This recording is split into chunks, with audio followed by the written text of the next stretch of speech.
Kalian punya kendaraan lebih dari satu dan telat bayar pajak progresif. Kira-kira berapa ya denda atau biaya yang harus kalian bayar untuk bayar pajak progresif kali ini? Kalian bisa simak terus video kali ini untuk info lebih lengkapnya.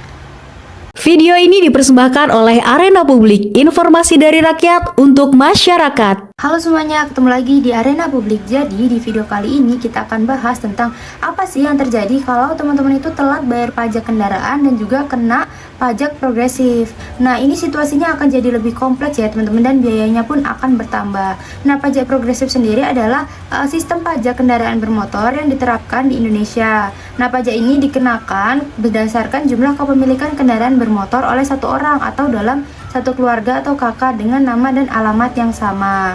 Terus hubungan antara telat bayar pajak dan pajak progresif itu apa? Nah, kalau telat bayar pajak, teman-teman, maka denda keterlambatan akan dihitung berdasarkan nilai pajak progresif yang lebih tinggi. Ini berarti denda yang teman-teman bayar akan lebih besar.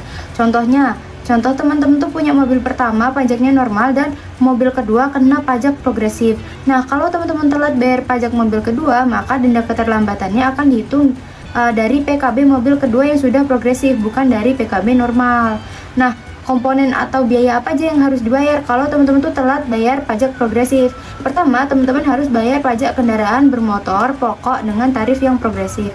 Lalu teman-teman akan kena denda PKB. Denda ini dihitung berdasarkan persentase dari PKB pokok dengan tarif progresif. Nah, untuk denda PKB per tahunnya adalah 25%. Lalu teman-teman juga akan kena sumbangan wajib dana kecelakaan lalu lintas atau SWD KLLJ.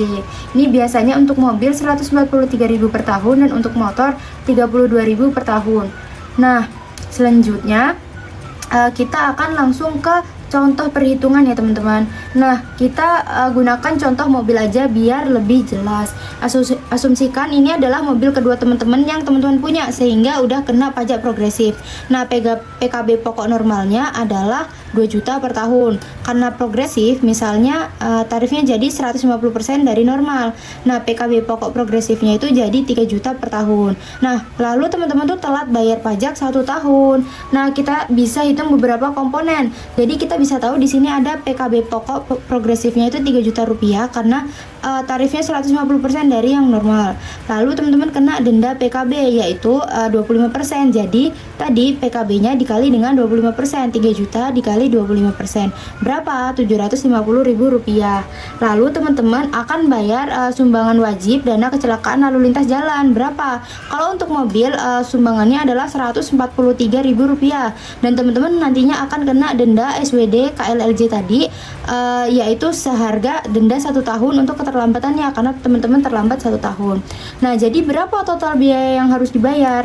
Jadi total biaya yang harus teman-teman bayar adalah 3 juta rupiah, itu adalah PKB pokok progresif, ditambah dengan 750.000 rupiah, ini adalah denda PKB-nya, lalu ditambah dengan 143.000 rupiah, ini adalah sumbangan wajib tadi, ditambah dengan 143.000 rupiah, ini adalah denda sumbangan wajibnya. Jadi total biaya yang harus teman-teman bayar adalah 4.036.000 rupiah. Nah, dibandingkan dengan mobil pertama yang telat bayarnya 1 tahun, maka kena PKB normal 2 juta, jadinya 2 juta rupiah ditambah dengan 500.000 rupiah ditambah dengan 500.000 rupiah karena ini 2 juta dikali dengan 25% ya teman-teman, lalu ditambah dengan 143.000 lalu ditambah dengan 143.000. Jadi teman-teman akan bayar kalau mobil yang pertama teman-teman akan bayar 2.786.000 rupiah gitu teman-teman. Semoga video kali ini bermanfaat.